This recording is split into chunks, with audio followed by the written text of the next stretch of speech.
American રાષ્ટ્રપ્રમુખ Donald ટ્રમ્પે ઇઝરાયલની જેમ જ પોતાના દેશને પણ દુશ્મન દેશોથી સુરક્ષિત રાખવા ગોલ્ડન ડોમ બનાવવાની જાહેરાત કરી। ઇઝરાયલના આયરન ડોમની જેમ જ અમેરિકન ગોલ્ડન ડોમ કામ કરશે, જેમાં 1000થી વધુ સેટેલાઇટ્સ, એઆઈ સેન્સર્સ અને લેસર હથિયારો વ્હાઇટ હાઉસથી પેન્ટાગોન સુધી સુરક્ષા આપશે। ગોલ્ડન ડોમથી સજ્જ થશે અમેરિકા। અમેરિકાની નવી મિસાઇલ સંરક્ષણ પ્રણાલી હશે સૌથી શક્તિશાળી। અવકાશ આધારિત ઇન્ટરસેપ્ટર્સ અને એઆઈ સંચાલિત સેન્સર્સથી હશે સંચાલિત। લેસર હથિયારો અને ડિરેક્ટ એનર્જી વેપન્સનો ડોમમાં થશે ઉપયોગ। રાષ્ટ્રપતિ ડોનાલ્ડ ટ્રમ્પે અમેરિકાને બેલિસ્ટિક, હાઇપરસોનિક અને ક્રૂઝ મિસાઇલો જેવા અદ્યતન હવાઈ હુમલાઓથી બચાવવા ગોલ્ડન ડોમ નામની નવીન મિસાઇલ ડિફેન્સ સિસ્ટમની યોજના જાહેર કરી છે, જેની જવાબદારી અમેરિકાના બિઝનેસમેન એલોન મસ્કની સ્પેસએક્સ, પ્લાનેટર અને એન્ટુરલ કંપનીઓને સોંપાઈ છે।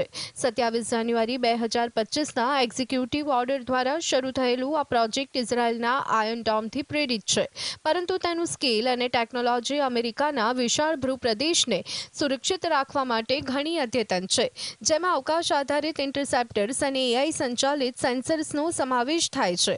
આ સિસ્ટમનો હેતુ ચીન, રશિયા જેવા પિયર દુશ્મનો અને ઉત્તર કોરિયા જેવા રાષ્ટ્રોના ખતરાઓના નિષ્ફળ બનાવવાનો છે, જેનો અંદાજિત ખર્ચ સેંકડો અબજ ડોલર સુધી પહોંચી શકે છે।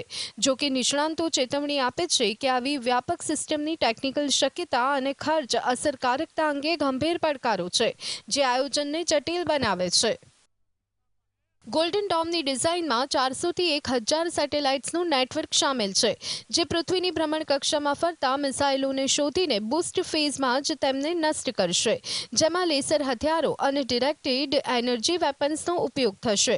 આ સિસ્ટમ એઆઈ આધારિત 360 ડિગ્રી સેન્સર નેટવર્કથી સજ્જ હશે, જે ડ્રોન સ્વોર્મ, હાઇપરસોનિક મિસાઇલો અને એઆઈ સંબંધિત ખતરાઓને શોધી કાઢશે અને મલ્ટીલેયર ઇન્ટરસેપ્ટર્સ, ટૂંકા, મધ્યમ અને લાંબા અંતરની મિસાઇલોને રોકશે। સ્પેસએક્સ આ પ્રોજેક્ટમાં મુખ્ય ભૂમિકા ભજવશે, જેમાં હાઇપરસોનિક અને બેલિસ્ટિક ટ્રેકિંગ, સ્પેસ સેન્સર અને પ્લોરીફેરેટેડ વોર ફાઇટર સ્પેસ આર્કિટેક્ચર જેવી ટેકનોલોજીનો વિકાસ કરશે। આ સિસ્ટમ શરૂઆતમાં વ્હાઇટ હાઉસ, પેન્ટાગોન અને અન્ય સંવેદનશીલ સ્થળો પર તૈનાત થશે, પરંતુ તેની જટિલતા અને ખર્ચના કારણે નિષ્ણાંતો તેની વ્યવહારિકતા પર સવાલ ઉઠાવી રહ્યા છે।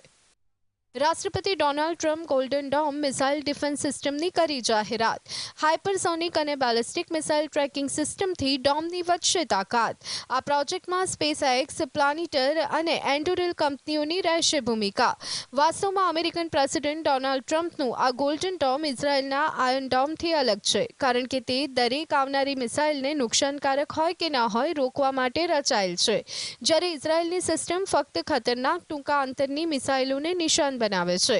આ પ્રોજેક્ટનો ખર્ચ અંદાજે 430 અબજ ડોલરથી 5.3 ટ્રિલિયન ડોલર સુધી હોઈ શકે, જે હથિયારોની સરખામણીએ 8થી 70 ગણો વધુ છે, અને તેની સફળતા હજુ અનિશ્ચિત છે, કારણ કે હાઇપરસોનિક મિસાઇલોની સાથે ડિકોય અને મેન્યુવરેબલ ટેકનોલોજીઓ શોધવી મુશ્કેલ છે। આ ઉપરાંત અવકાશ આધારિત ઇન્ટરસેપ્ટર્સને પોતે દુશ્મનના હુમલાઓથી સુરક્ષિત રાખવાનો પડકાર છે, જે સિસ્ટમની વિશ્વસનીયતા પર સવાલ ઊભા કરે છે। આ પ્રોજેક્ટ રશિયા અને ચીન સાથે નવી શસ્ત્ર સ્પર્ધાને વેગ આપી શકે છે, જે વૈશ્વિક સ્થિરતા માટે જોખમી સાબિત થઈ શકે છે। ઇઝરાયલના આયર્ન ડોમથી પ્રેરિત પરંતુ વધુ અદ્યતન ટેકનોલોજીનો થશે ઉપયોગ। 400થી 1000 સેટેલાઇટ્સનું નેટવર્ક અને એઆઈ આધારિત સેન્સર નેટવર્કનો થશે સમાવેશ। શરૂઆતમાં આ સિસ્ટમને વ્હાઇટ હાઉસ, પેન્ટાગોન જેવા વિસ્તારમાં કરાશે તૈનાત। ઉલ્લેખનીય છે કે ભવિષ્યમાં ગોલ્ડન ડોમનું અદ્યતન સંસ્કરણ નાટો દેશો, ઇઝરાયલ, જાપાન અને સંભવતઃ ભારત સાથે શેર કરવાની યોજના છે, જે વૈશ્વિક સુરક્ષા સંગઠનોને મજબૂત કરી શકે છે, પરંતુ હાલ તેની ટેકનિકલ અને નાણાકીય અવરોધો પ્રોજેક્ટને પડકારજનક બનાવે છે।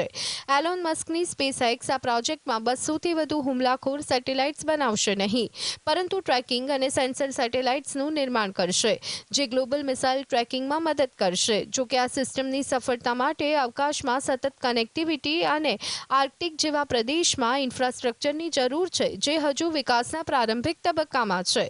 આ પ્રોજેક્ટની સફળતા મસ્કની નવીનતા અને ટ્રમ્પના વિઝન પર નિર્ભર છે, પરંતુ તેની ખર્ચાળ પ્રકૃતિ અને ભૌતિકશાસ્ત્રના નિયમો તેને અશક્ય સ્વપ્ન તરીકે પણ ગણાવે છે। Bureau report, GSTV।